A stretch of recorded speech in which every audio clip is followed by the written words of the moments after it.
everyone, this is Luck and welcome back to another video on the Grey Build YouTube channel. And today we have a pretty big update with the LEGO City, as well as some channel updates I'll talk about later.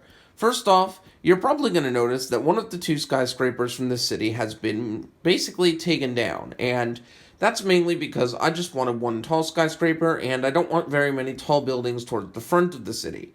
Ideally, I want you to have the tall buildings in the middle of the city, surrounded by shorter buildings on all sides.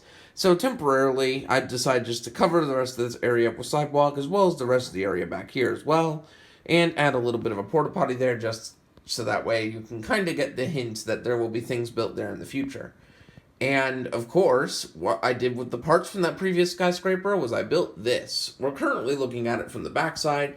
We'll go and take a look at it from the front side in a minute. This is a apartment complex building that I decided to build next to the school. So that way people who have traveled from abroad to go to school in this area of Squawk City will have a place to stay. Also, it can also serve as just general housing for everyone in the city to begin with.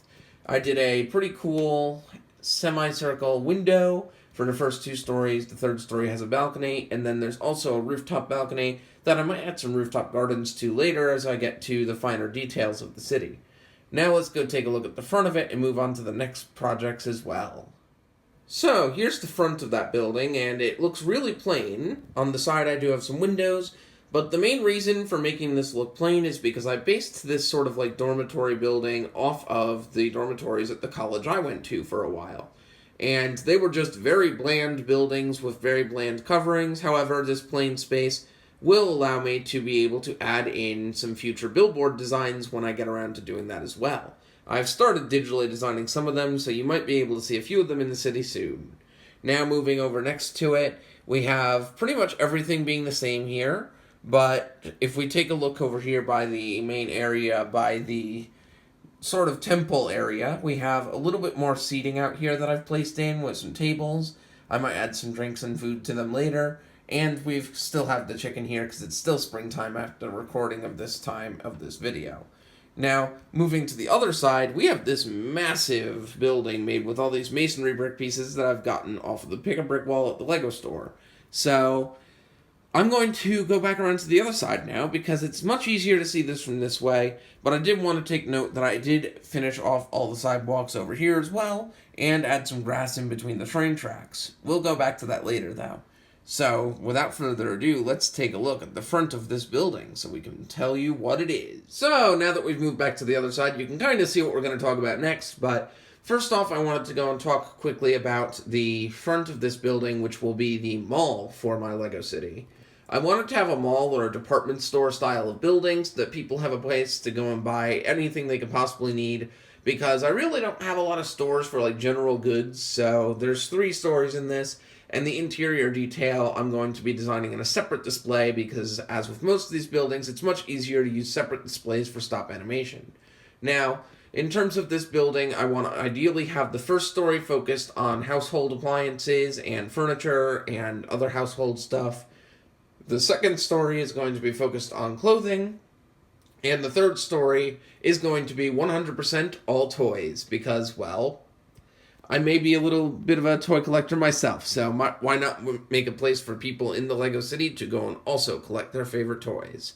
I also decided to move the billboard for the Grey 8 Build sign up here instead of having it down on the ground because it makes it a little bit easier to see, and it will tie into the city nicely in this new location. Now, you might have already seen in the back here, but I've started building some facade mountains, and this is the next thing I want to talk about. So, why did I build these mountains in the back of the LEGO City? Well, I built them because I want, ideally, the city to feel enclosed, but I still want it to look like there's a world beyond the other side of the railway in the city. So, I built this giant facade mountain using a whole bunch of different green bricks, tiles, slopes, plates, all sorts of things to make it look like a natural hill, and I built a tunnel with a slight facade in there that kind of does a little bit of illusion tricking with a couple of gray bricks layered on the bottom before I go to a black tunnel in there as well. The main reason why I built this is so that way I can make other displays in the future for stop animation scenes that don't take place necessarily in the city. Like if I want to go and take a place in the wilderness to make like a camp scene or something like that. Now, This mountain area actually goes all the way across the backdrop, kind of has a couple of different hill segments in there. The only portion it doesn't cover is the back of the temple, but from most angles you won't see that anyways. And of course, when we get over to the police station area, there's some smaller mountains that are poking behind where that one stud's width of space is on the base of the city that we left when we built the police station. Additionally, we have this little stone wall area here, and that pretty much rounds out the back facade of this entire city.